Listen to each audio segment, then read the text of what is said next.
Quaid Azam Part 322. The dismissal of Lord Wavell.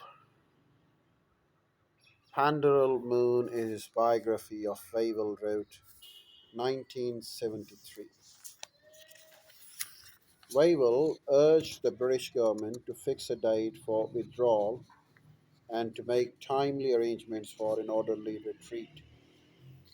And when he found that they preferred to hope for the best and scuttle if these hopes were not realized, he pressed his advice with a blunt insistence that was no doubt partly responsible for his dismissal.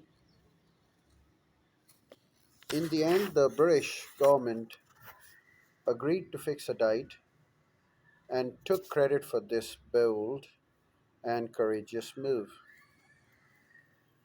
that he had for months been vainly advocating.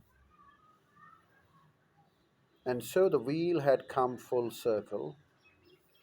Attlee and his cabinet were the real defeatists and were guilty of the shameful and ignoble scuttle with which Attlee had unfairly charged Wavell, a scuttle which Wavell had done his best to avoid.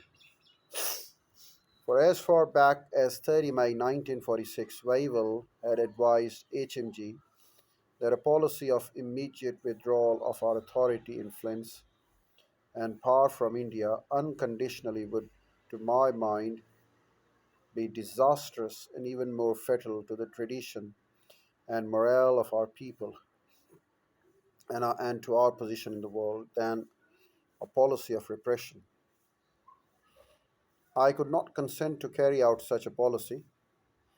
It remains to examine whether any middle course between repression and scuttle can be found.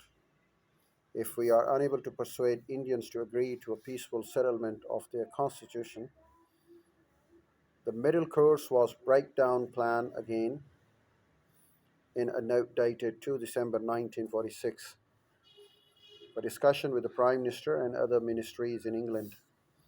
Wavell set our four courses open to the government. A. Repression, which he had himself ruled out. B. Fresh negotiation, which was not now practical policy.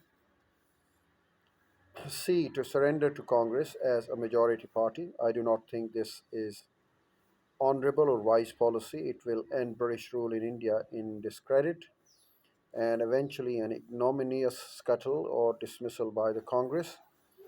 There is no statesmanship or generosity in the Congress. D. To announce a withdrawal from India as as proposed in the breakdown plans and reproduced in full over here in our the content in our appendixes.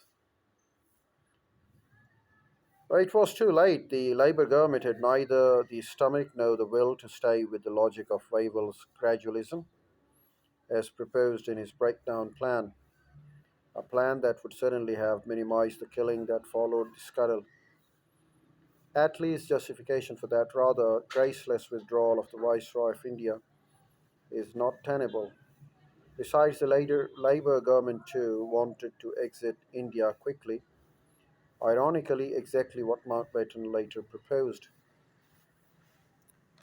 Amongst the concluding acts of Wavell's viceroyalty were to send his final report to H.M., the King, which he submitted on 24 February 1947.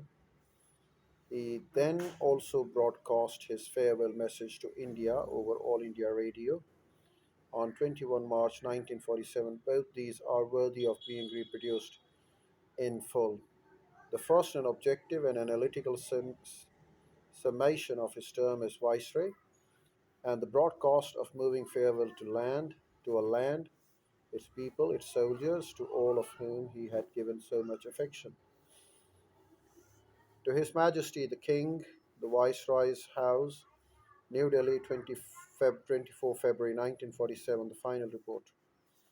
Next, we have got the text of the Lord Wavell's broadcast from All India Radio, New Delhi, 2 March. and I'll provide you the content of both in my next video.